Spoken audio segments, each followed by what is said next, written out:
Okay, now let's look at one last example. Let's say that we wanted to look at this equation. Solve 2a squared minus 15a equals negative 18. Okay, as you can tell, the equations are starting to get a little bit more complicated, right? Well, here's the first step. First step, get 0 on one side of the equation. Well, that's easy enough to do in this equation. All we have to do is add 18 to both sides, right?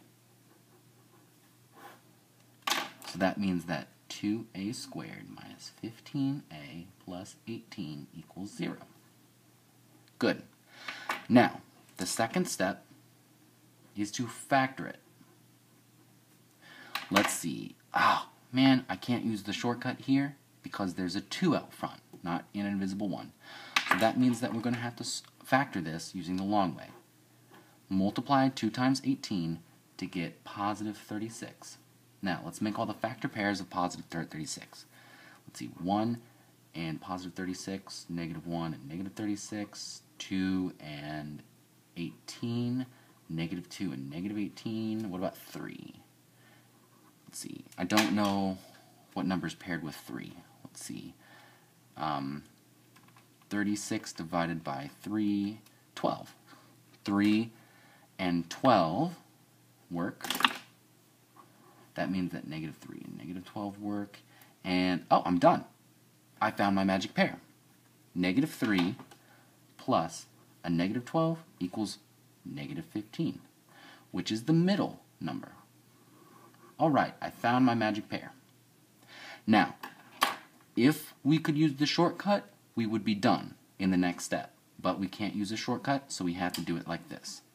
2a squared minus 3 times a minus 12 times a plus 18. Okay, so all I did here was broke up the middle term. Negative 15a is the same thing as negative 3a minus 12a. Now from here, factor out the GCF of the first two terms. GCF is a, so a times, let's see, 2a minus 3. Now come over here. Well, I know that I need to have 2a minus 3 in parentheses over here. So what number goes here? What number do I multiply by that to get negative 12a plus 18? Let's see, negative 6, right? Negative 6 times 2a gives negative 12a. Negative 6 times negative 3 gives 18. So now the final step is factor out the common binomial, 2a minus 3, and then a minus 6. Phew, that was a lot of work. I'm still not done. Remember now, we have an equation which we are trying to solve. So all of these are equal to 0.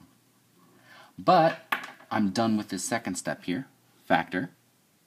Now the third step is use the zero product property. So that means split this into two separate equations. 2a minus 3 equals 0, or a minus 6 equals 0. And from here, all we need to do is solve each new equation separately.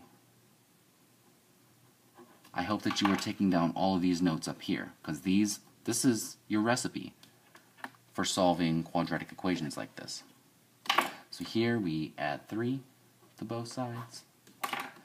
So 2a equals positive 3, or add 6 to both sides. A could equal 6. Oh, we're not done yet over here. Sorry. One last step. Divide by 2.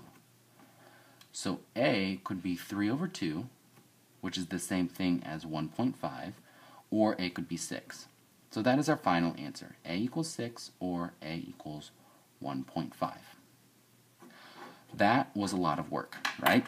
But fortunately, we're going to have a lot of time to practice this skill in class because it's a very important skill. And it ties together basically everything we've been doing in class so far. So I hope this video was helpful for you.